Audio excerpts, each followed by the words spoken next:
Very good morning to one and all.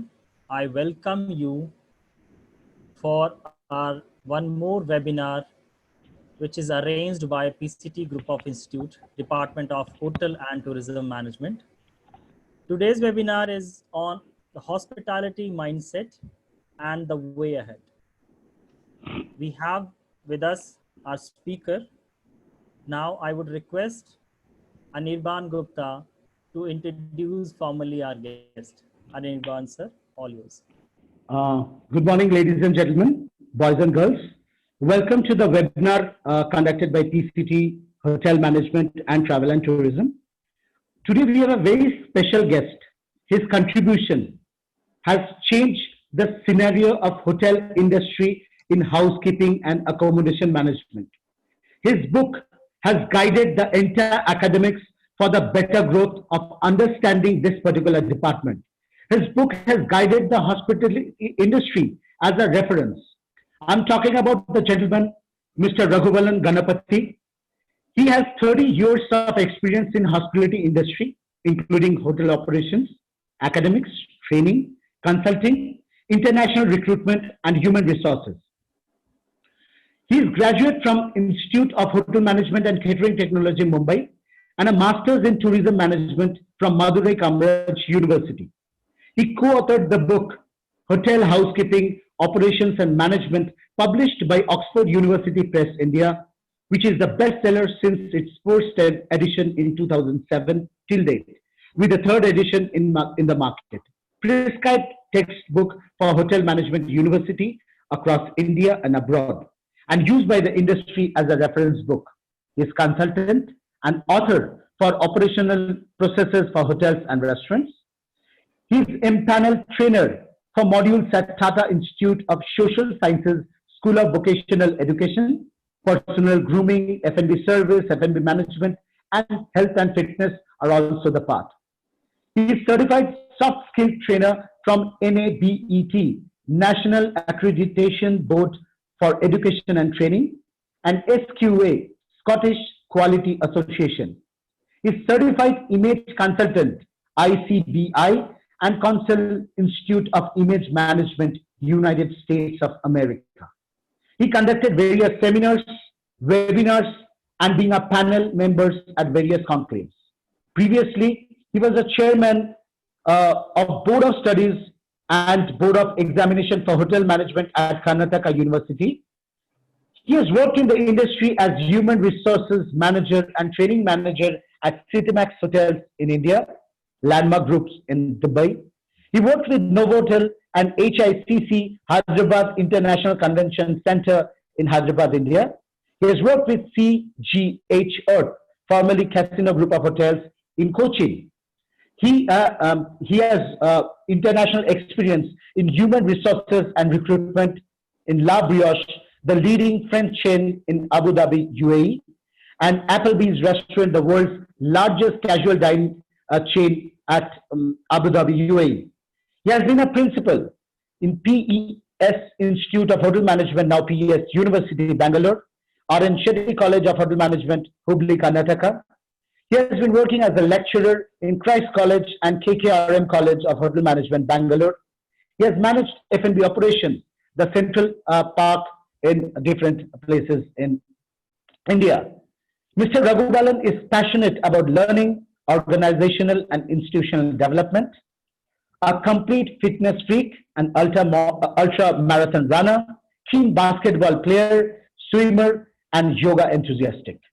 So we welcome Mr. Raghuvalan Ganapathy in this webinar, and in today's webinar we will learn a great thing from Mr. Raghuvalan. I take the privilege to welcome Mr. Raghuvalan. Sir, we welcome you in the webinar. Thank you, sir.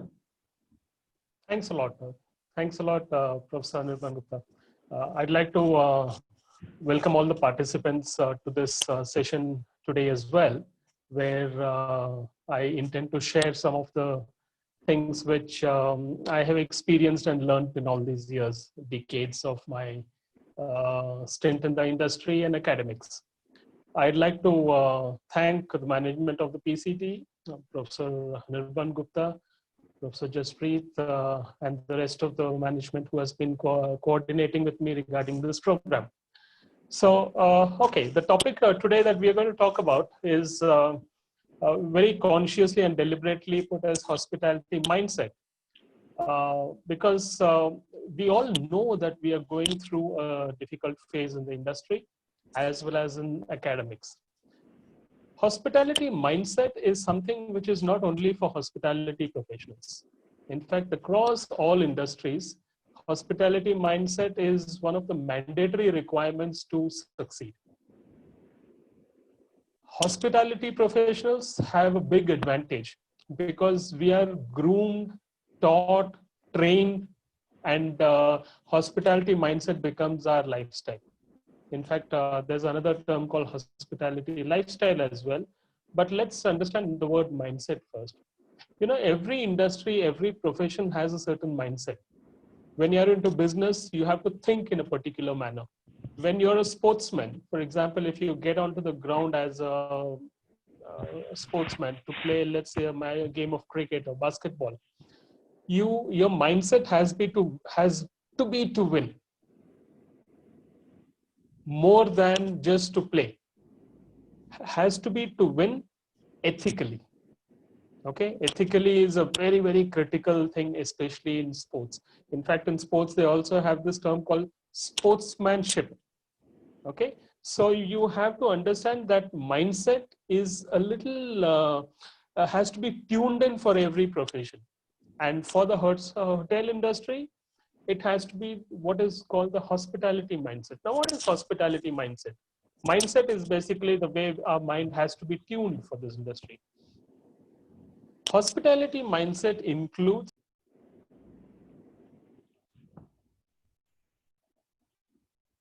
learn from probably the first year of the course itself, and people keep learning about it.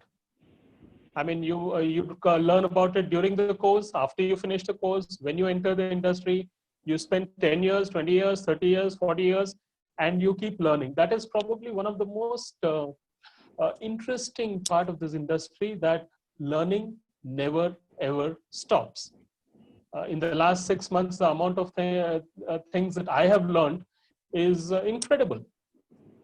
The moment you start thinking that, okay, I know the industry and there's nothing more I need to learn, that is probably the worst stage of your career. Okay, whether you're in the second year or whether you're in 10 years in the industry or whether you're a few decades into the industry, that mindset should never be there. So one of the things about hospitality mindset is you have to have the intent to continuously learn. Now, the other basic things are, you know, hospitality mindset. The reason I say it is critical is because it makes you a better social person. Okay, now this is something I want primarily the students to understand of hospitality management. And I think these are the things which the faculty need to inculcate into the students, because technical knowledge is important. No two ways about it. Whether it's housekeeping or F&B service or food production or front office or any of the ancillary departments, technical knowledge is very, very critical. But if you do not have the hospitality mindset, there are various terms and jargons created for that. Some people could talk about hospitality attitude. Some people say it's, you know, the way you behave and those kind of things. But it all starts with the mind. I mean, it's been proven worldwide that everything in the human reaction, behavior, even the physical ailments starts with the mind. I mean, people get ulcers and people get blood pressures because of their mind. So that is the reason the root of this entire hospitality industry is in each and every hospitality professional's mind. Once we are able to tune the mind, we will be able to face the challenges of the industry. And this is something I want the students to understand. I'll give you an example. The hospitality industry is going through a major transition. We all know that. Probably what the industry was 5 years back and what the industry will be 5 years hence will almost seem like two different industries. I've had a lot of students and faculty ask me, will whatever we teach and whatever we learn be irrelevant? So are we wasting our time? So these are some of the, you know, confusions and challenges going on in people's mind. But rest assured, however much the industry changes, what we have as the present learnings or the past learnings are never going to be irrelevant, even 50 years hence, not just 6 months from now. And that is the foundation of this entire industry. For example, you know, when I was in the first year, probably around 33 years back of college, we learned about triplicate KOT system in F&B service, okay, which is hardly followed in any of the larger hotels now. I won't say hardly followed, it is not followed, because we have had the computers introduced, and then we have PMS, property management systems, where all the data entry happens, all the billing happens, all the orders are placed. Is the knowledge of the triplicate KOT system irrelevant now? Not really, because it's the same system which you will have to understand, which has been electronically transformed. So if you understand the manual triplicate system, it's very easy to understand the software. It's very easy to understand how it works. So that is the reason I say no knowledge is ever a waste. Your present syllabus may not be reflected in the industry, but this is equally important. That is one thing I don't want the students or the faculty to get disillusioned that, Arey yaar, I mean, industry mein to ye hone hi nahi wala hai, why are we teaching this? I have found a lot of industry people at times say that the institutions are teaching things that are irrelevant, and then we have to retrain them, which is actually not true, because the industry and academics are not two different teams. That is the most important thing. The industry and the academics are part of the same team. It's coordination which is necessary and important. We have seen the way the movies and the cricket game has transitioned. So I'd like to take the small example. You know, when cricketers used to play earlier, the days of Kapil Dev, Sunil Gavaskar, Gundappa, Vishwanath, if you know those names in cricket, those days it used to be something like specialization. That means there is a person who is a bowler, he is a bowler. There is a person who is a wicketkeeper, he is a wicketkeeper only. There is a person who is a batsman, he is a batsman only. I don't think I have ever seen Gundappa, Vishwanath, or Chetan Chauhan bowling, okay, or somebody like a Bishan Singh Bedi or Chandrasekhar really do well in batting, because their specialization was very clear, and that is what used to be the requirement in those days. But now if you see that the first person who was known as a very popular all-rounder in Indian cricket was Kapil Dev. And he was the star of the country because he was the only all-rounder in the Indian cricket team. Now you can name a lot of all-rounders in your fingertips because the trend has changed. The reason I'm taking this example for you to understand is this kind of transition happens everywhere, whether it's sports or whether it's the industry, any industry. Now, what is the transition which has happened in the hotel industry?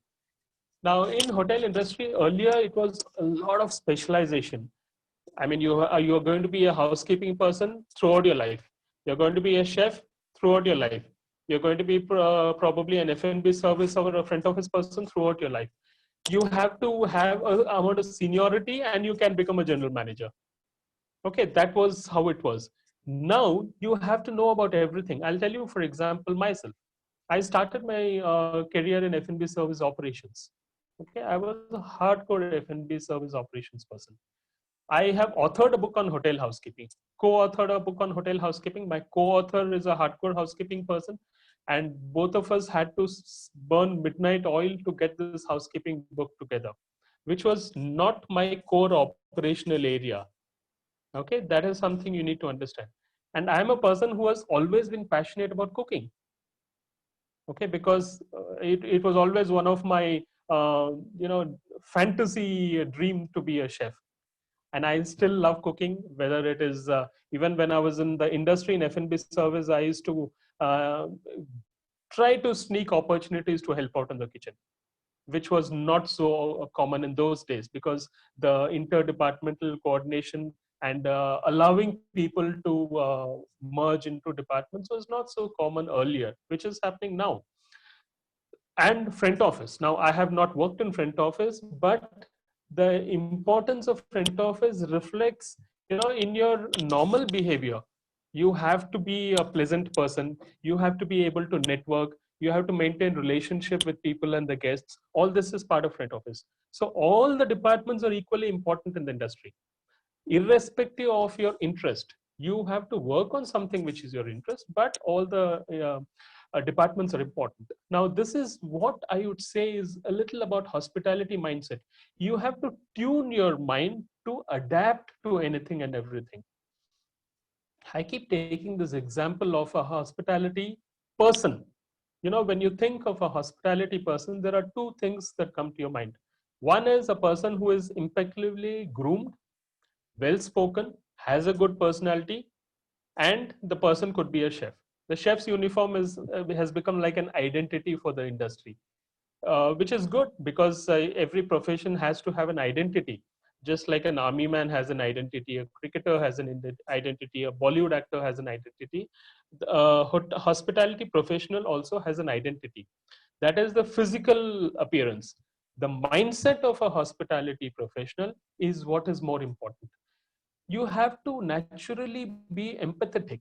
There are certain things which you have to have naturally, and you have to inculcate in yourself, and that is where your hospitality degree, 3 or 4 years that you're going to spend in the institute, will play a very, very important role.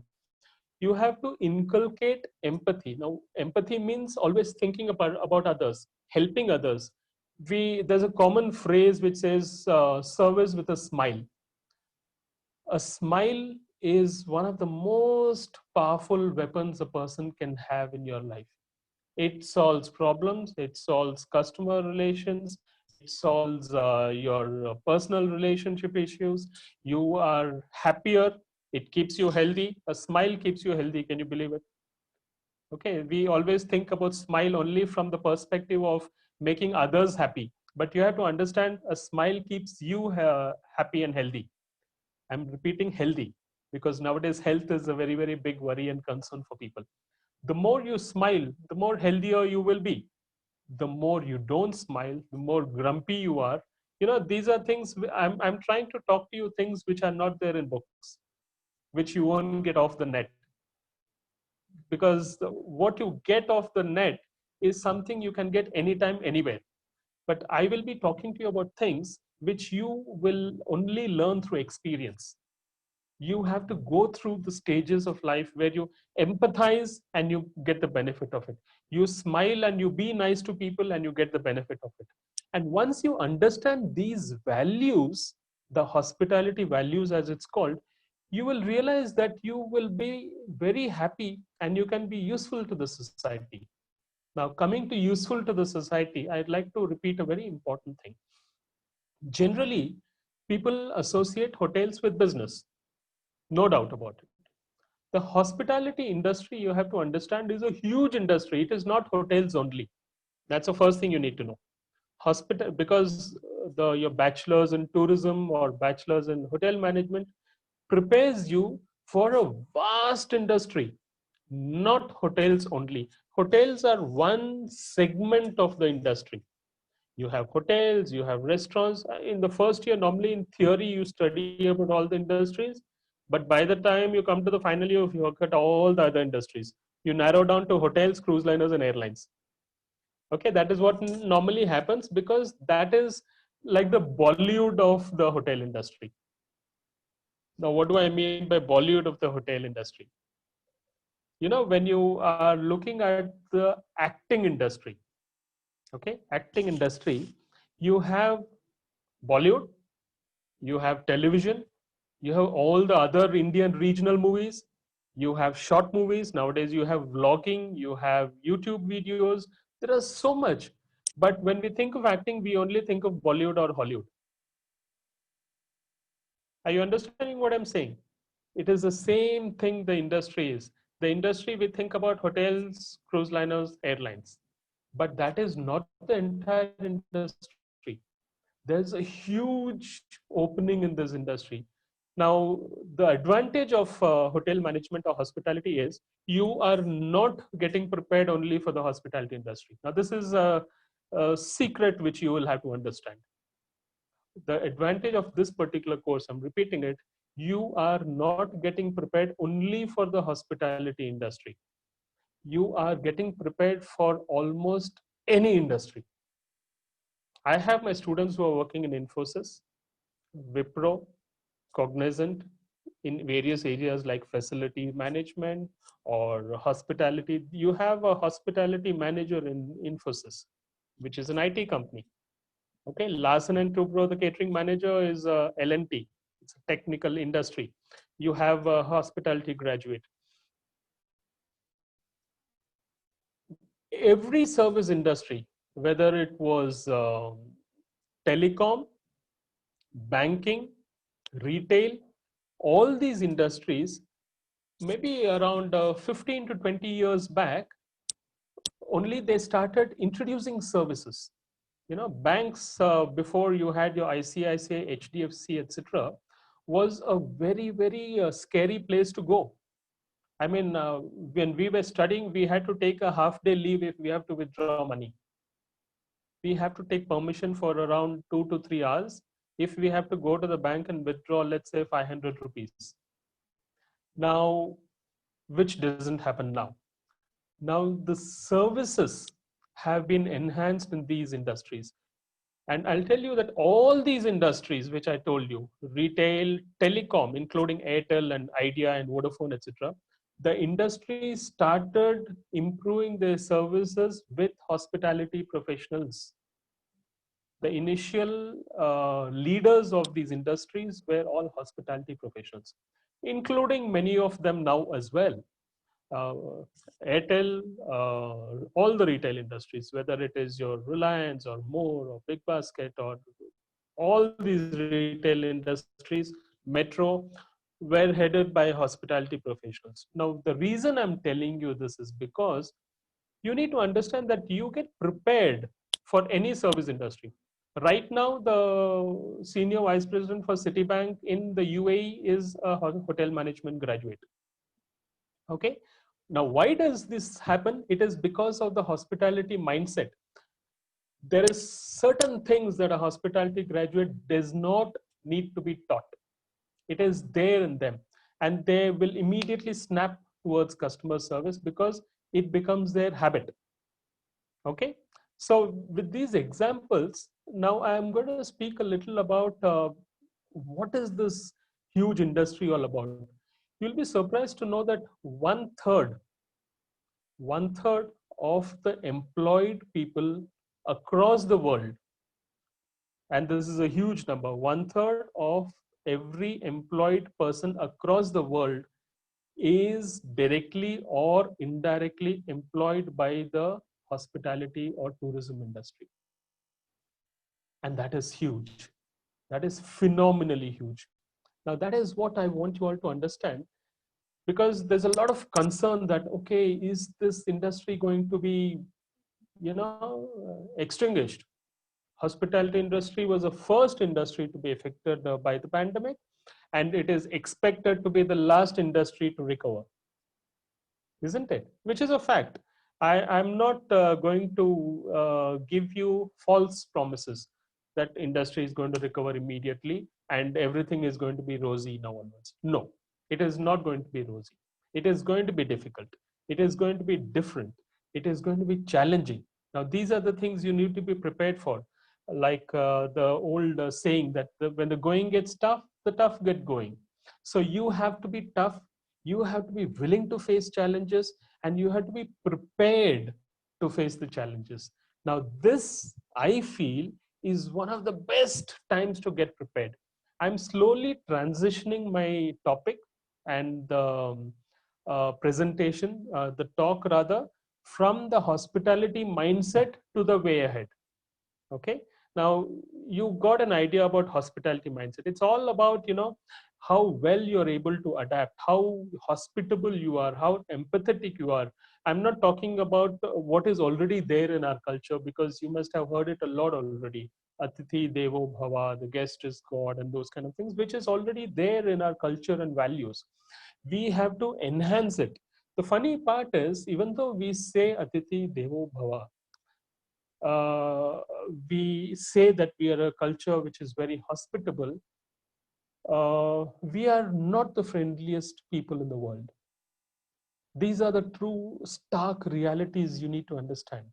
According to a survey which was conducted by booking.com, amongst the friendliest countries in the world, India does not feature amongst the top 10 countries in the world. Now, these are the areas which we need to work on. We need to, inculcate this Atithi Devo Bhava in the entire society, which is unfortunately dwindling. Otherwise, we should be one of the friendliest countries in the world if the Atithi Devo Bhava is actually seeped into our culture and values and systems. We are hospitable, but what has happened to us? Now, these are the challenges which I think the hospitality industry is going to face, because just for your information, Portugal is the friendliest country in the world. I mean, we have a little bit of Portuguese influence in our country as well, in Goa. But the fact is that we are not the friendliest country in the world. Now, once we analyze where we are and what we need to do, then we have our task chalked out. So it is, we have to move away from, okay, the industry is suffering, what can we do? Now, that is a very, very short-term firefighting kind of, approach. And that is where I want the students to understand there's a lot of work to be done in this industry by Indians, by us hospitality professionals. And when I say hospitality professionals, our role is not restricted to the hotel industry. We have a bigger role for the whole country. Because we are the people who project our country to the world. We literally are the people who are, recognized by people worldwide. Everybody, when they interact with us hoteliers, evaluate the country and the people. Indians are friendly, not friendly, etc. Whatever they form an opinion is on the basis of hoteliers, because hoteliers are one of those professionals who interact the maximum with people across the world. And I think this is one profession where probably you will find somebody in every part of the world. I think probably if a survey is done in all the 190 countries across the world, you will find some hotelier in every country, some Indian hotelier in every country, and they are doing brilliantly well. So where are we lacking? Despite the fact that we are helping hospitality across the world, we are yet not being recognized as the friendliest country in the world. We are amongst the top 10, places to be visited and destinations. We do exist, but that is not because of us. Our country is extremely unique. We have traditions which are extremely superior to the rest of the world. We have destinations which are compared to the best destinations in the world. We have some of the world's most phenomenal architecture, structures, natural beauty, which is not because of us. That is nature and our ancestors who have created that. So we need to understand, there's a huge responsibility towards tourism. There's a huge responsibility. Let us stop thinking that what is the industry going to give us? This is time for us to give back to the industry. And this situation, this pandemic, is actually opening up a lot of avenues and thoughts. Just before the session, I was having a chat with Professor Anirban Gupta, and we were talking about how traditional cuisines are going to be the future. It's not only the Nouvelle cuisine and the French cuisine, which is, they had created the standards. I'm not telling it's irrelevant. Like some chefs even say that, okay, the mother sauces is no longer relevant in the world. But I won't say it's irrelevant, because I will still say no information and no knowledge is ever waste. So it's good to know that. You don't have to ignore that. But the traditional cuisines, the cultural aspects of our country. Now, if we go and project that to the world, what will happen is the world will recognize our country better. Right now, I was really surprised. I don't know how many of you are aware that the highest tourism revenue in India from international tourists is generated in Tamil Nadu. And frankly speaking, being from the south of India and being a Tamilian, I was not aware of this. And till a few years back, and I was thinking that it will probably be Kerala, which has done an amazing and incredible job in tourism, or it will be probably Himachal or Punjab, or the Northeast, which is incredibly beautiful. And I was surprised that Tamil Nadu generates the highest international tourist revenue in India amongst all the states. Now, that is because of the incredible architecture, and it's called a temple state. The kind of temples there are nowhere in the world and probably nowhere in the country as well. Now, these are wonders. These are the strengths. Now, we need to understand our country. Now, I'm a little ashamed to say that after spending 2 decades in the industry and 2.5 decades, I was not aware about this of my country. Now, I don't know how many of the people in the industry know that. And we need to go within. Now, this particular pandemic has also forced us to look within.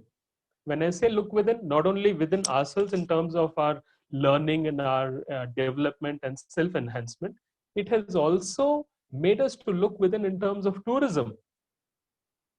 The future of tourism in the country is supposed to be staycations, or places where you have no crowd, which would mean that people going to Ooty, Kodaikanal, Manali, etc. will reduce, because people don't want to go where the places are crowded. It is not considered safe. The whole, customer mindset is changing. We are talking about hospitality mindset from a hospitality professional's perspective, but a customer's mindset itself is changing. The customer's expectation has changed. Now, adapting to that will be our challenge from the industry perspective, but it's important to understand what is the customer mindset now. The customer would not want to go and stay in crowded places, would not want to go to the metro cities for vacations, would not want to go to popular destinations. They would want to go to places which are not very popular, which is, I think, a huge opportunity for the tourism industry within India, because we are one of the, I won't say one of the few, I think we are probably the only country in the world with such diversity. I don't think any country can offer this kind of diversity in terms of language, culture, cuisine, and natural beauties. Now, amazing opportunity, isn't it? So we have not been tapping this, and all these 9 to 10% of GDP through tourism has been happening without major focus. There have been a focus from few of the states, like I was talking about Kerala or Chhattisgarh or Rajasthan, which are normally what the first places which comes to an international traveler, and Tamil Nadu as well. But otherwise, all the rest of the hidden beauties in India were hidden. Now, the tourism industries will be forced to take advantage of those hidden beauties. And that is where a huge opportunity presents itself. The reason I'm telling this is because, this is not the death of the hotel industry. This is not the death of the tourism industry. It's a difficult phase. When World War II had happened, the tourism industry lost around 50 to 60% of its business. 50 to 60% of its business. So those were extremely difficult 3 or 4 years during World War II. After the World War, there was a spike of 70% of business. 70%, 70, immediately. And all those, people who were suffering because of lack of business due to the war, immediately started feeling the pleasure of getting back to business. Now that is what is going to happen when nobody knows. Somebody may say 6 months, somebody may say 1 year, somebody may say 1.5 years, somebody may say 2 years. Now exactly nobody, I mean, see, it's practically not our duty to predict. I think there was a Greek philosopher who had said once, it is not our duty to predict. I think he had said this in probably 500 BC. He had said that it is not our duty to predict the future of the world. It is our duty to be prepared for the world. And that is exactly, I think it's so meaningful and relevant in the present scenario. We have to stop predicting. Let it happen when it happens. The moment we prepare ourselves for the future, whenever the future comes, we will be equipped. There's if we say that it's going to be ready in 1 year and the industry is going to be back, so we will set that as a mental target, and then we will, the last 1 month we will be fully anxious that okay, the industry is going to get back industry. Like what happened, people were telling that there's going to be a second wave, there's going to be a second wave, there's going to be a second wave, and everybody for the last 3 to waiting, okay, second wave ab aane wala hai, second wave ab aane wala hai. Nobody knows when. These are all predictions. So it is not our duty to be predicting, but we should prepare ourselves for the future. Now, from the industry perspective, the industry is preparing, all those revised SOPs, new standards, because what the industry is going to be after the pandemic will have a different operation. We used to talk about moments of truth. Whenever we interact with the guest, that moment has to be delightful. Now the industry is talking about low contact points, okay, less contacts with the guest, and yet retain the personalized service. So there is a new normal, there is a shift in the operations. Now what can we do? I'm talking about the students. What can students do? You don't have to really worry about anything. You are going to be studying for some time. The people who are in the first year and second year would pass out probably in 2023, 24. So I think there is 99% of chances that the industry is going to be booming at that time. When I say booming, really booming, because when I passed out in 1990, there were 5 5-star hotels in Bangalore city. Literally 5 Bangalore 5-star hotels only were there. And now I frankly do not know the numbers. There could be probably hundreds of them. There was no Hilton, Marriott, Hyatt, Conrad, Ritz. None of those properties were there at the time. The Taj, Oberoi's, Welcome Group, IT, DC, and the Leela. Nothing else was there in those days. And this was all we had for campus interviews. 14 hotel management institutes in India. That was all there were. And 14 IHMs. According to the latest statistics, there are 790 recognized institutes in India. 790. Even if you take an average of 100, it will be more. But if you take an average of 100, there are 79,000 students passing out every year in our country from recognized institutes. I'm not talking about the unrecognized institutes. I'm not talking about certificate courses. I'm not talking about various other related courses which are available in the market. So even if you take it as 75,000, downsizing the numbers, that is the kind of competition that you have, despite the fact that the industry also has grown. So now the students who are in the first and second year are going to come out in 2023-24 to an industry which is going to be booming. You don't have to really worry about anything. You only have to worry about equipping yourself to compete with all the 79,000 students who are going to pass out. Everybody is getting a hotel management degree. You do not have an advantage if you have a hotel management degree. You have to have something extra. It could be WSET wines course, or it could be knowledge of Ikebana and bonsai. It could be knowledge about additional cuisines, additional bakery certifications, additional knowledge on revenue management, depending on your area of interest. but those additional knowledge will become the key. So instead of worrying about the industry, leave the industry professionals to worry about that. They're handling it in a beautiful way. They're handling it in a very, very challenging environment.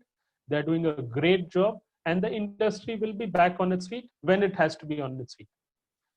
As students, you have to focus on equipping yourself for the battle. You know, for example, the 100-meter sprint which Usain Bolt runs is less than 10 seconds, 9.7, 9.8. And in that 9.7 or 9.8 seconds, he makes his name, fame, money in millions of dollars. Imagine 9 seconds. When my talk is going to be for more than an hour, but I'm not even talking 1 minute. I'm talking about 9 point few seconds is the time that he runs.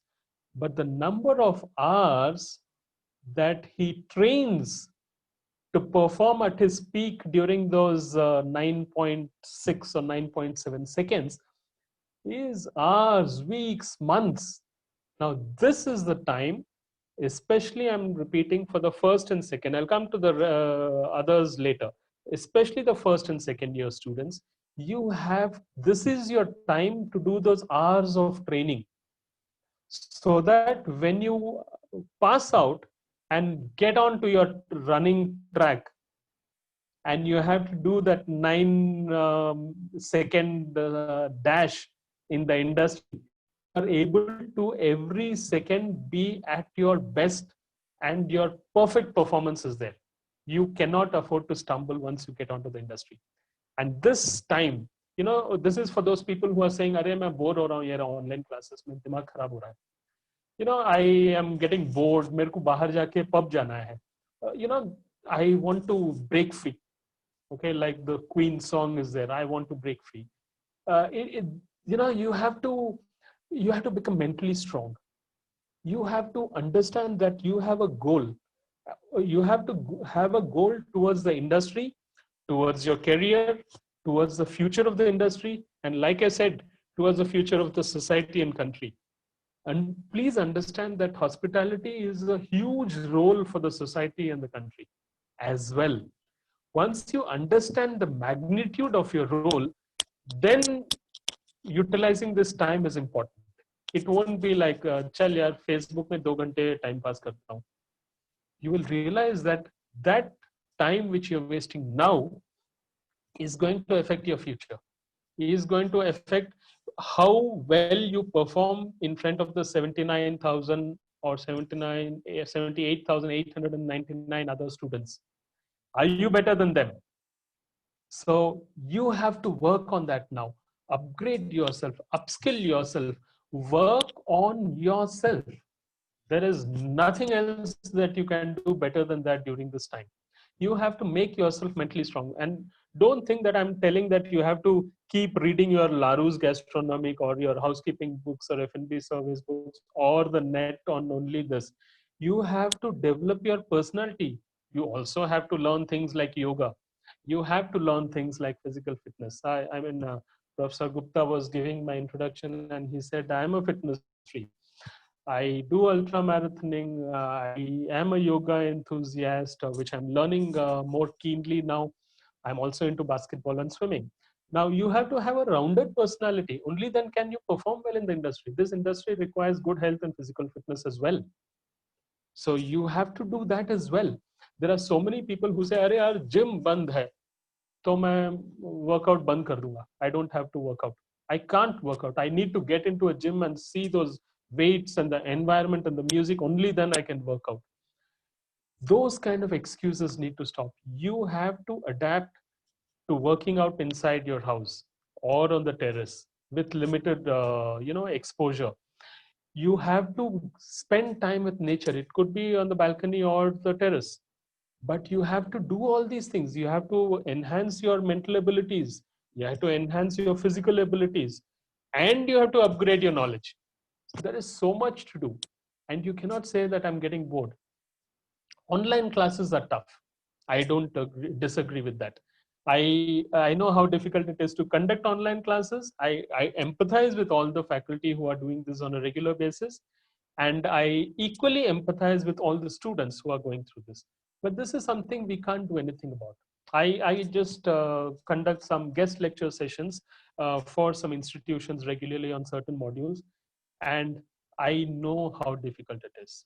The kind of effort which goes into one session, the kind of preparation if you have to conduct a subject. This is where I think the students need to understand the value of the faculty who is putting in that extra effort.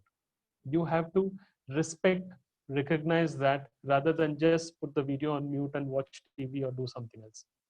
That effort has to be appreciated. Take advantage of this from the student's perspective.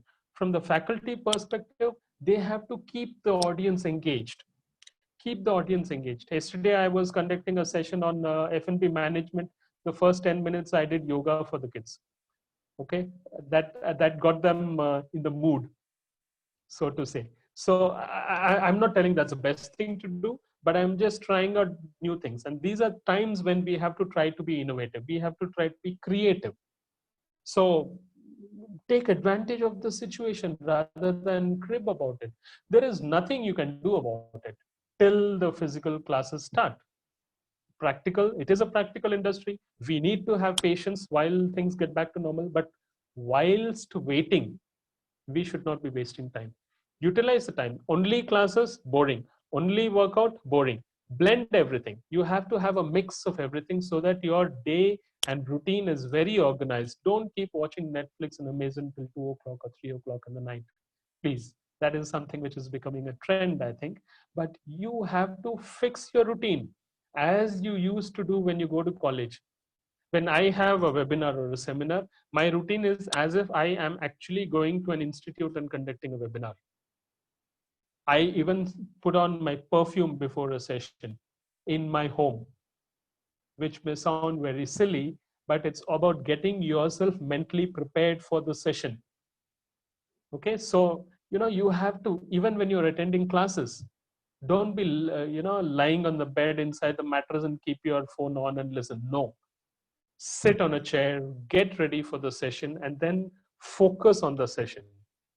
Have an isolated place to listen to the class. These small things will get you prepared, because it's an extremely disciplined industry.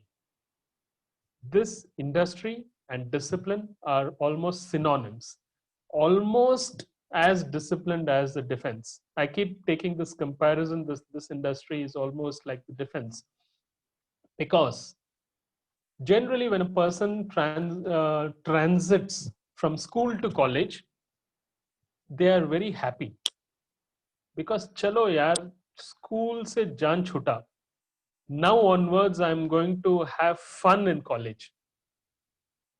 But sadly, what happens when you join hotel management college is jaan chutti nahi hai, jaan aur bhi kas jati hai, which means it basically becomes more difficult, because it's an extremely disciplined industry. So I have gone through that, and I understand and relate to it. But later, I realized that the discipline, the culture which hotel management taught me and the rest of my batchmates is what prepared us for the entire life, not just the industry. It makes us better people. It makes us better individuals. It makes us better hospitality professionals. The hospitality mindset is drilled into our heads. And by the time we come out, after that, we are like, wow, we have become amazing individuals. And that is the reason all service industries kind of grab you. So that is hospitality mindset is going to help you everywhere, not just in the industry. That's the big advantage.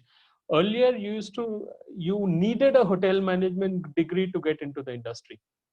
But now you can be an MBA, you can be a BA, you can be a BBA. Everybody gets into the industry, whoever has a hospitality mindset.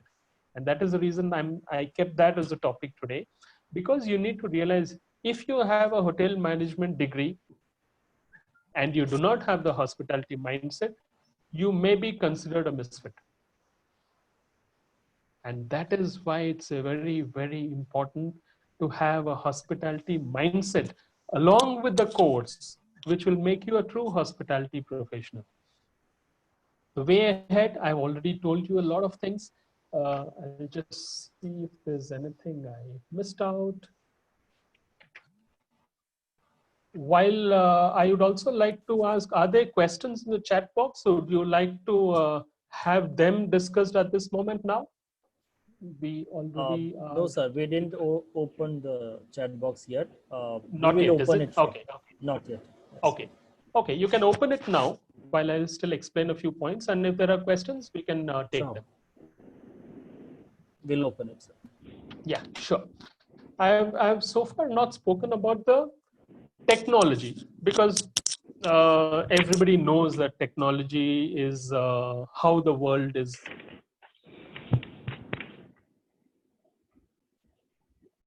You have all these things like keyless door entry to orders through apps. All the hotel ancillary services are going to be digitalized. So you don't have, physical contact with the employees. The challenge for the industry is keeping all these services personalized without physical contact. Okay, that is a huge challenge that the industry is facing. And I would think that the present generation of kids can also contribute a lot to these things. It is not, in these kind of things are not going to come with experience only. I have been taking this example, of a 7th standard boy who actually conducts training programs for engineering college students on topics like anger management. Now, this is just to give you an idea that the present generation is much better equipped than the previous generations. And when I say previous generations, the present students will be the previous generation for the next generation. So the present generation also has to upgrade and update itself. Otherwise, the present school kids who would be probably 13 to 15 years old, in another 5 years, they will be hospitality graduates. And they would be developing apps by the time they are in school and by the time they are in college. And the present hotel management students, when they start working, they'll have to adapt to them, just like we have to adapt to the present kids. So it's a transition phase. You'll have to catch up with the technology. You'll have to catch up with digitalization. It is not only getting onto PUBG and Facebook, and that is not technology. Technology is way beyond that. You'll have to get into understand artificial intelligence. You'll have to understand neural technology, which is basically, understanding forecasting, budgeting, everything happening through artificial intelligence. So there are a lot of things about technology. That's a totally different topic, but that is definitely the future. And adapting to all that, keeping health, hygiene, and safety, H, and S. That has to be the mantra behind every SOP, behind every procedure, behind every process that is going to be done, whether in academics or whether in the industry. So that will be a very, very important thing. So are there any questions now that we can start? Yes, sir. We have a question. One question is from Mr. Ajay. He's a student. The question is that, so do we need to change our mindset towards the housekeeping, department in a hotel, as we can see the housekeeping is just made for girls only? Very good question. I did not speak much about housekeeping because I wanted to speak more about the industry, but very good question. I loved it. In fact, there is a program where one of the institutes in Bombay has conducted about gender equality in housekeeping. So I'm able to relate to this particular question. Well, housekeeping is an incredible department now. It has always been the backbone of the industry and heart of the industry and all that. But the transition now is, it has become the face of the industry. With health and hygiene and safety as the most important things, it has become, it is the most important department in the industry. Now, in terms of gender equality, frankly speaking, I agree that at one point of time, we used to only talk about women in the housekeeping department. But that has transitioned.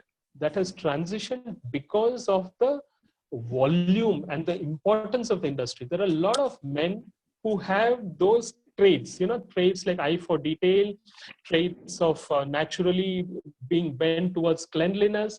And also, housekeeping is no longer just cleaning. There was a time when you used to, a chef will be seen with a knife, and F&B service person will be considered a waiter, and a front office person will be a person who's standing and smiling, and a housekeeper will be a person who is always with a broom. It is no longer so. Housekeeping is the department which is the largest department in a hotel, takes care of every sphere of the hotel. Now, with this clinically clean habits, every department has to depend on housekeeping. And I keep repeating the sentence that I see all future general managers of hotels from the housekeeping department. I think they will be slowly the brain of the hotel now, from the heart to the brain. Okay. Yes, sir. Thank you, sir. Thank you for the answer. There was one more question. The question Sure. is stating that why there are generally few people in industry which talks about their their life in hospitality industry is very struggle and all, and they are not successful in some part of their life. So people generally complains about it, that we are not successful in industry and it's not a good industry to make your career and all sort of things in India. So is there anything which can be done? Okay. Now, see, like I keep telling you, it's a tough industry. There are no two ways about it. So when things get tough, there are people who will not be able to cope and they will drop out. That doesn't make the industry bad. Like I told you, it is providing employment for 1/3 of the world population who are working. That is huge. If 1/3 of the world is working over there, it is not because the industry is bad. Okay, it is tough. There are no two ways about it. But only tough situations make you a better person. I mean, we all have a lot of pride in the army personnel when they walk down the road. Do you think their life is easy? My dad was an army officer, and I remember 4 o'clock he used to get up and take his haversack and run some 20 kilometers every morning. That was his daily routine. Imagine doing that here. You'll say, I mean, that horrible life here. So it's just a matter of perception. If you want to become better, you will have to go through the grind. If you want to take an easy life, then you will have an easy result only. Obscure result. So if you want to really achieve something in life, you have to go to the grind. And I'm not telling you it's an easy thing. The hard work in this industry really pays. And it's there to see for everybody. Yeah, I see a few more. Yes, yeah. We have one more question. The question is about how to avoid distraction which stops students or anybody to reach on their final goals. There are a lot of students distraction might be while they were studying and all. So how we can stop it? Great. Very nice question. I think it's very relevant for the present kids, especially. Not the present kids, for everybody. I know my friends who have complained about distractions because now in pandemic, the distraction is primarily probably the television news and WhatsApp and Facebook. But otherwise, there are so many distractions which lead you away from the goal. It's all about focusing. You have to have a system. And that is why I said you have to have a routine. There's a saying, how you do anything is how you do everything. And it's a very, very meaningful statement. How you do anything is how you do everything. I'll give you an example. Waking up at 5 o'clock in the morning. That is one activity in a day, every day. If you're able to do that one activity religiously correctly, you will get discipline in your life as a system. Eating at a particular time, all 3 meals every day. Second habit, if you introduce that habit into your life, you bring in discipline into your life. So understand that, you should not try to focus and not get distracted only when you have something big to do. When you have to submit an assignment in college, at that time, immediately you don't want to be distracted. Suddenly you want to focus, it will be difficult. Focus has to be introduced in every small activity of your daily life. The time you eat, the time you wake up, getting your bed ready as soon as you wake up, even during the pandemic. Because you're anyway going to be at home. So half the people say, "Arey yaar, bistar kya banana hai? Fir se aake letna hi to hai, thodi der mein." So you have to bring in that kind of discipline in every small task you do. Once you start getting discipline into your system, into your mind, into your body, har cheez mein discipline aa jayega. Don't try to get disciplined only for your examinations. Only for when you want to learn the French classical menu, discipline chahiye, distraction nahi chahiye. No, it has to be every time and everywhere. If you are going to watch TV, fix a time. This time to this time. Even during the pandemic, even when you're at home, even when you're having online classes from home, you have to have a fixed time. ये नहीं कि घर में बैठा हूं तो I will keep watching, the marathon TV watching when you don't have any classes. No. Once you bring discipline in every aspect of your life, focusing becomes easy, distraction avoiding becomes easy, because you know that this is what I have to do. So I have to get off WhatsApp, I have to get off Facebook, I have to get off YouTube, and I'll have to do what I need to do. So that is one of the method of getting distractions off your head. And the other thing is, like, when you're sleeping, don't keep your mobile in the same room. You have to, write down your goals. Even if your physical goals, I want to lose 3 kgs in 1 month, write it down. You have to see your goals. When you keep seeing your goals every day, you don't get distracted, because your goal is going to push you. Or if you want to learn something about your subject within 1 week, write it down in front somewhere where you're going to see the mirror, your cupboard, your table, wherever. That will help you in avoiding distractions. Okay. Thank you so much, sir. I hope students will, try to follow these rules, and they will be greater good for them. The next question is, I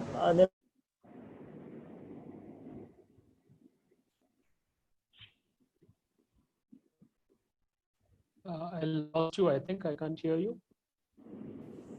The question is, that there's a mentality, there's a mindset in hospitality industry that growth in this industry is very slow in terms of money, in terms of position. I hope my question actually is it's clear. not true. Yeah, I got it. Actually, it's not true, because it's become very fast now. In fact, compared to what it used to be earlier, you had to spend around 10 to 15 years to become a department head earlier. Even if it's if you want to become an F&B manager or office manager. But now I think within 3 years, people are becoming department heads. I know general managers who are less than 30 years of age, which was unheard of in our days. You have to spend at least 15, 20 years to even dream of becoming a general manager. So I think that transition has happened, where it is not on experience, but a lot on performance. So I think in terms of growth and promotion is happening faster. It all depends on your individual performance. This is an industry which is only going to recognize performance. It is not going to be on your number of years you have put in. And when I say performance, it is going to be on your results. What kind of results you deliver is going to evaluate how fast you grow. The other thing which I think this individual asked was about growth in terms of money. Okay. Initially, this is not the best paying industry. Not the best paying industry. It has always struggled to keep up with the market. That also has seen a big change, and a lot of these international chains coming into the country has improved the situation. There are better entry level packages now. But I would say, as students, you should not think about money for the first 3 to 5 years. Because once you go through the grind, your grind is not just 3 or 4 years in college. Your grind is going to continue for another 3 to 5 years in the industry. It is only after that that you're going to reap the benefits. Because once you reach a particular level, then you have this, advantage of working in the industry, which I feel many people make the mistake of, because they spend a few years in the industry and then they move out of the industry because of some other lucrative jobs. But what happens is the advantage of the industry comes in the second half of your career, not in the first half of your career. That becomes the foundation. Okay, so it's all a transition. And in terms of remuneration and packages, I say that the packages are getting very, very competitive now, comparable to the other industries. So I think it's a transition. The industry is improving, the industry is changing, and things are getting better. Okay. Thank you, sir. The next question is about it's about specific production department. What are the new changes which you can see in production department? One of the most important thing is cloud kitchens. Cloud kitchens are, the cloud kitchens had started much before the pandemic. In fact, I had taken a session on cloud kitchen in January, which was much before the pandemic.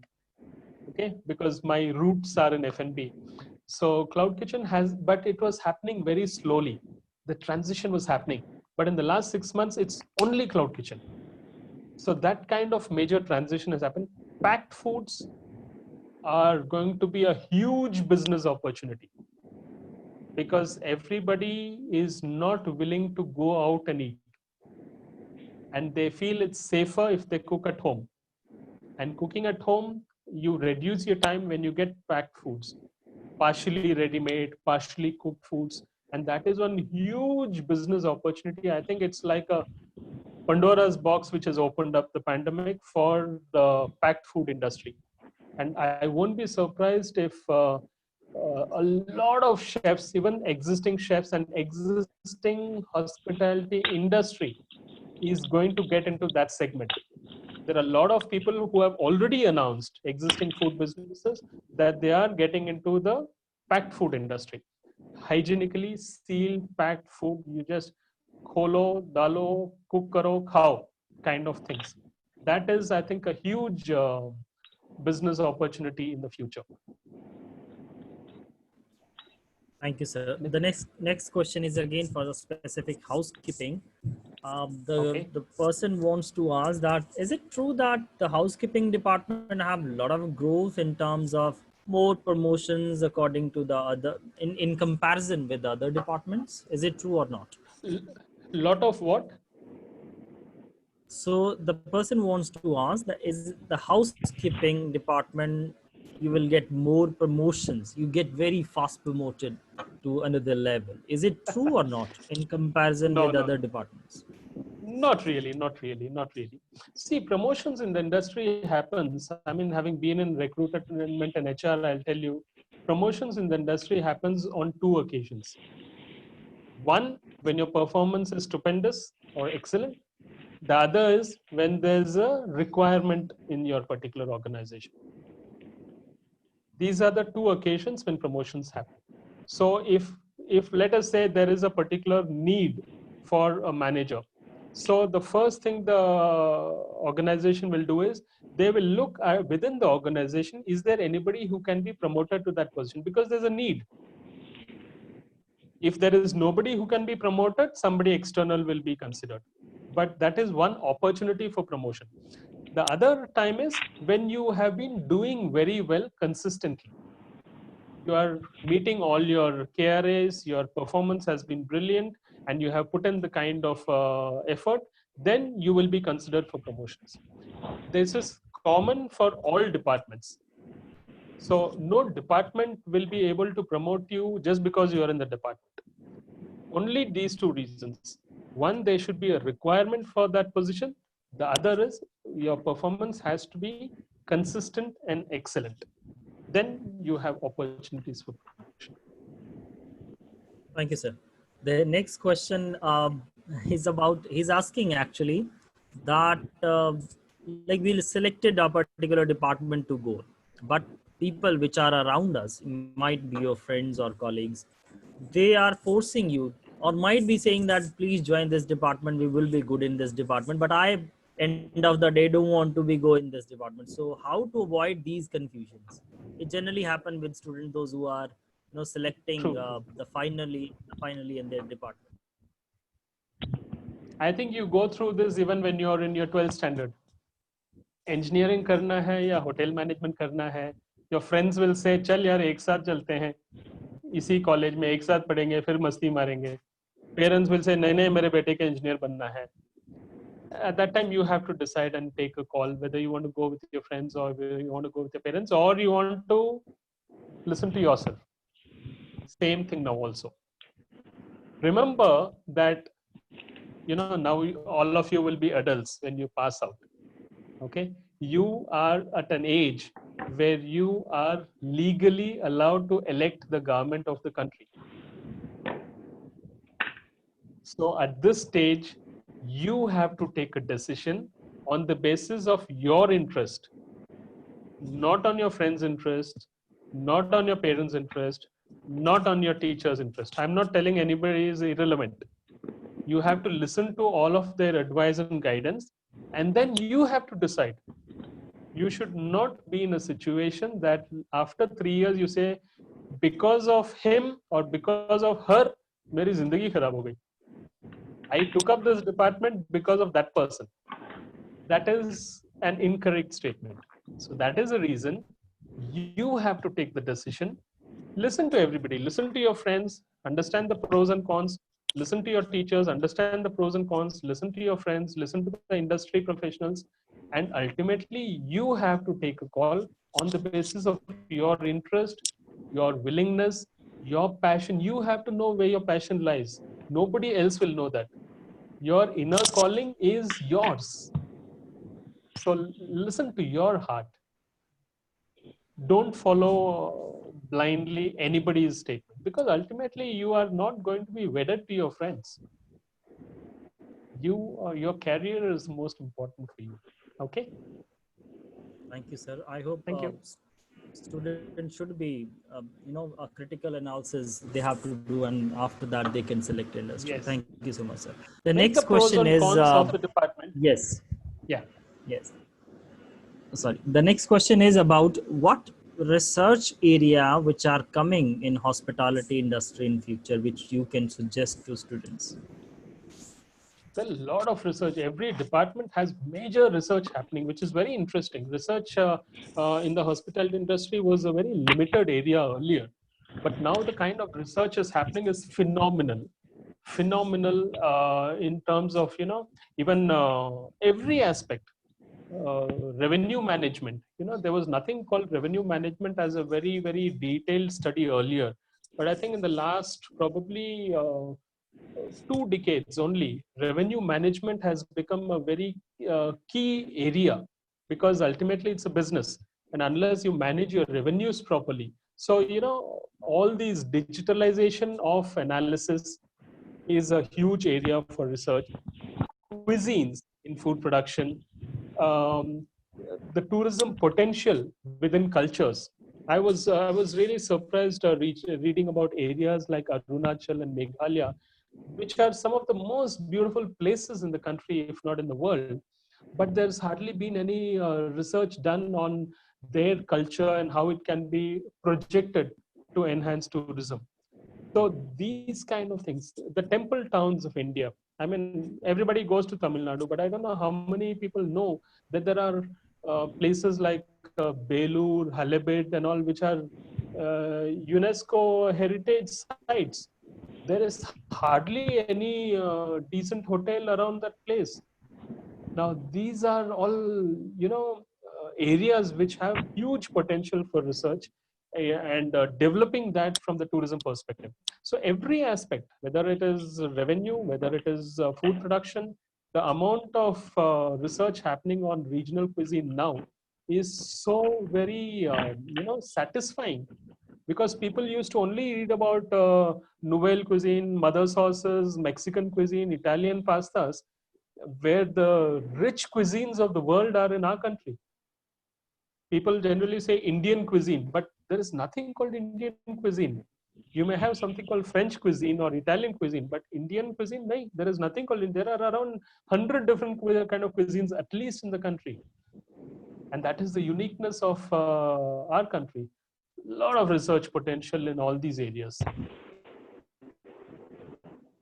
F&B service as well. Thank you, sir. The next question is about what changes and innovations are coming after COVID-19 in hospitality industry. A lot of them, I just touched on a few actually. Primarily, all procedures and all changes that are going to come in is going to be focused on minimum physical contact. And that is the reason all these digital procedures are, for example, I'll tell you, I was talking to the front office manager at Taj Chandigarh, and he said the traditional Indian welcome, which is the hallmark of all Indian hotels, is going to stop. अभी कोई टिक्का नहीं लगाएगा, nobody is going to put on garland and receive you, because that is going to be very, very close contact, and that is deviating from the basic rule of social distancing. So like that, every procedure is going to be relooked at. I mean, you won't have a general manager coming and shaking hands and receiving you at the lobby. Those things will stop. So all procedures which are going to have physical contact are going to be chopped out of the SOPs. They're going to be more digital, order taking on the table. You will be able to order from the app on the table without any order taker coming at your table. Payment of bills through the apps, the QR codes, all these kind of systems. So it will be more digitally enhanced, and the effort will be to try to keep it personal despite being digital. That will be the challenge. Thank you, sir. So the next question is a student in final year. He just wants to ask that, as you can see, due to COVID-19, a lot of crises are there on hospitality industry. It's large in a way. So should we go and work in a hospitality industry, or we should think about something else? The fear is everywhere. It's not only the hospitality industry. Being safe is the critical thing. Even if you start your own restaurant, you'll have the same fear because you'll have guests coming. You join some other industry, you will have the same fear. So the fear is going to be everywhere till the vaccine comes out and that complete eradication happens. Till then, whatever precautions we need to use, the same precautions which I take when I go down to a shop, is what we will have to follow in all aspects, at work as well as our personal lives. Strictly. Social distancing, the sanitizer, your masks, all these kind of things have to be followed. Whether you go to work at the hotel, whether you go to work in other industry, whether you open your own restaurant, any of these things. So it all depends. I mean, if you want to work in a hotel, work following all these precautions.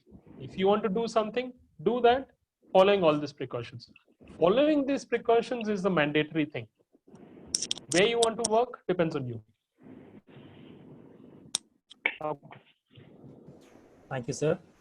The next question is about that most of students after completion their degree, formal degree of hotel management, people want to perceive their career in foreign land, in hospitality industry. So do you think so the Indian hotel, is it the problem with the Indian hospitality industry or the salary or something else?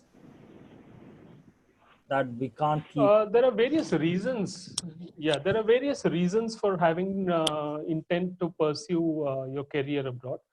One is the whole thing of something new and novel. You know, somebody who is from a smaller town wants to work in a Bombay or a Delhi because it's a larger city, and you get exposed to a different kind of environment. So one is the novelty of a new country. The other thing is learning different cultures, because when you're in the hotel industry, this is one of the industries which gives you easy access and opportunity to work abroad. Certain countries like UK, US, Australia, Canada, there are certain criteria on which they allow people from outside to work in their countries, which is known as a point system.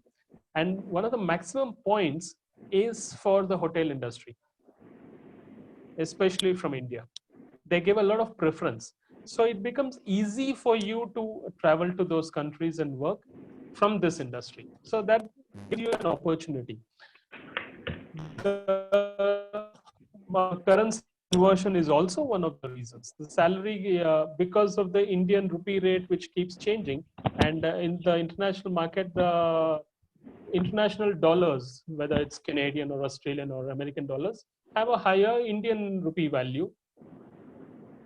So that is the reason people prefer to go outside. It also gives you an exposure. And initially, when we were talking about the hotel industry, the European countries had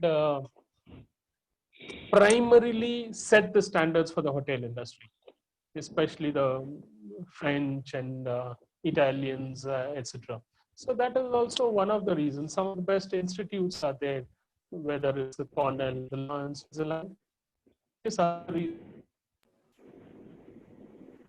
And there's nothing wrong with that. You get national exposure, you learn various facets of the industry. Thank you, sir. So there is a question from a first-year student. He wants to ask that, so which sector in hotel industry has most scope for growth? All sectors are the same. All sectors have equal growth, whether it is departments or whether it is other parts of the hospitality industry. See, what you have to, at this stage in the first year, focus is, what is your interest? If you go into a sector where you have interest on the basis of your skill and your talent and your knowledge, you will grow. I know of people getting into food production because अरे chef बनूंगा तो cruise line में job मिलेगा, or chefs are in demand outside the country, so I'll become a chef, even if they have no interest in working in the kitchen, or even if they have no skill to work in the kitchen. That will be detrimental for your career. That will be harmful, because you will be probably getting into the kitchen, you will probably work abroad in the kitchen, but you will not be happy. You understand? Ultimately, you need to get into an area where your passion lies. That is more important. So understand which is your area of interest, and then by the time you come to the final year, you explore where you want to put your expertise or interest into use. At this stage, don't worry about the sector. By the time you come to the final year, you'll be able to put, if it's housekeeping, if it is food production, if it is front office or service, you'll be able to identify which sector you want to go into by the time you come to the final year. Right now, focus on your interest. Try to find out your passion. That is what you should focus it at this stage. Thank you, sir. Okay. Then I think, Mr. Vishnu, your question already been answered by sir when he was talking about promotions in housekeeping. Similar answer, I hope, for that. So, sir, next question is that what is the basic salary after doing HM in India, and would we be able to work? What is your suggestion that we should work in India or go outside to work? Okay. Basic salary, I would not know exactly now, but I think it's around 18 to 20,000 approximately for most of the decent hotels management training programs. But there are variations. There may be coming down to around 15, and there are some programs which go up to 22, 25 as well. That is, I think, the broader range. So it depends on the particular organization you go into, but I'd say that is a ballpark approximate figure. Now, whether you need to get into a hotel in India or abroad, I think you should ideally spend a few years outside India. There are advantages, and to get a job outside India, it helps if you have put in a few years in India. So I think if you do not get an opportunity abroad immediately, working for a few years, 2 to 3 years in India, because of the experience, there are greater opportunities and getting a job outside India becomes easier. Okay. And it's good to work for a few years, at least outside India, because you get an idea about the international work environment. In the present scenario, because of COVID, I think most of the people are trying to, as far as possible, work closer home. So I think in the present scenario, it's good to be within the country. Wait for things to open up and things stabilize before you think of working outside India. And I think that would be the best thing. Nothing wrong in working outside India. I think it's a good idea to work for a few years and then you can get back with the international experience. Okay. Thank you, sir. So next question is about production department again. As I hope I can, when I was reading the question, I can understand the mentality what he is trying to say. He's saying that production have larger, in terms of more growth, because it might be you will see a lot of people are become chef and then they're renowned and there are a lot of TV shows they do, and there might his friends are doing great in production. So you suggest is it's as compared to front office or housekeeping, is it good? Okay. For whatever reasons, good or bad, the industry recognizes the chefs a lot. Okay. I'm sure if I ask somebody who are the 5 hoteliers, you won't be talking about F&B managers or housekeepers or front office managers, but you may say 5 chefs' names because they are better known, they are well known, and you have celebrity chefs on TV shows as well. So that is the more recognizable part of the industry. But I think for now, there is going to be a change because F&B has been hugely affected in the hotel industry. And I think it's going to take a lot of time for the F&B to revive. Restaurants, very badly affected, even standalone restaurants and restaurant chains. And same as in the hotel industry as well. Banquets, huge weddings, functions. So there is more dependency on room business. There is more dependency on room business and lesser dependency on F&B because F&B is badly affected. I mean, hotels are struggling with takeaway services and on their bakery section. So the huge chunk of F&B service business has been affected. And like I said, the rooms division is front office and housekeeping. I see a huge potential in housekeeping in the future. I won't be surprised if future advertisements for hotels will put housekeepers in their advertisements rather than chefs, which is what is happening now. So not to put down F&B service, but F&B is going to face a bigger struggle and challenge ahead. No doubt about that. Okay. Thank you, sir. I will just take last question for the round. So the last question, I'm clubbing basically 2 questions. So the question is Sikh boys are allowed in cruise liners, and what job opportunities except hospitality and tourism we have? I think you already spoke about it in your conversation. A lot of them, yeah, true. Yeah, Sikh boys are allowed in cruise liners. There's absolutely nothing which prevents them from working in cruise liners. Following all the norms of hygiene and safety. There's absolutely no restriction that I have ever heard of for any Sikh in any of the cruise liners. That is not a problem at all. Job opportunities are plenty, which I spoke earlier also. Tourism is a very, very vast industry.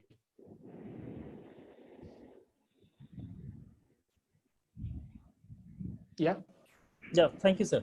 I think we done with the question answer. There were, a lot of questions and a lot of Great. questions from students. I really thank you all students. Now I would request uh, Professor Anirban Gupta to thank you, our guest. Thank you, Ajay sir. And Raghubalan sir has had a great session. And I think this is the foundation and the primary knowledge for every students to become a hotelier, the mindset. The mindset, I think, there is nowhere in the syllabus or in the books. And thankful to Raghubalan sir. Sir, I remember, when Sachin Tendulkar was asked after a World Cup that you have 4 years and why you are practicing so much. Sachin Tendulkar has answered that yes, that's what I am saying, that only I have 4 years and everybody is going for the World Cup. So the mindset of the students is absolutely required because 79,000, 80,000 students are the competition. And in the industry, there is a very important word in the moments of truth that knowledge can be injected, but attitude can never be changed. You have rightly focused that, the starting, the build-up of the mindset comes in the class when a student is entering in a class, in online classes, and they're sitting down, not focusing. From there, it takes, actually the mentality and the distraction. What student is asking that what these are the distractions. There are a lot of students in the industry. They ask, sir, why we need to wear the uniforms in so speak and span method. So this is where the hoteliers are being born when they are going for the interviews. Out of 60,000 students, the person or the boys and girls who had made the habit, it's being seen that from the day they are entering, yes, they are the hoteliers. So, sir, thank you very much. I think this is one of the most important thing: the student's mindset, the student positive thinking. Yes, I can and I will. And sir, it was a pleasure that you are here. And we hope that after the COVID ends up and when we'll open the college, we would like to host you in the college and we will have a lovely session. So, sir, I thank you and I thank all the students, all the viewers who are seeing this show. And we end this session. And we had a lovely session with a lot of students having questions and everything you have answered gracefully. Thank you once again, sir. And we end this session. Thank you. Thank you so much. Thank you, sir. Thank you so much, thank you sir. to all the students. I was happy to receive so many questions because that made it more interactive, and I realized they were listening. Thanks a lot. Sir. Thank you so Have much. a nice day. Stay safe, all of you. Thank you. Thank you, sir.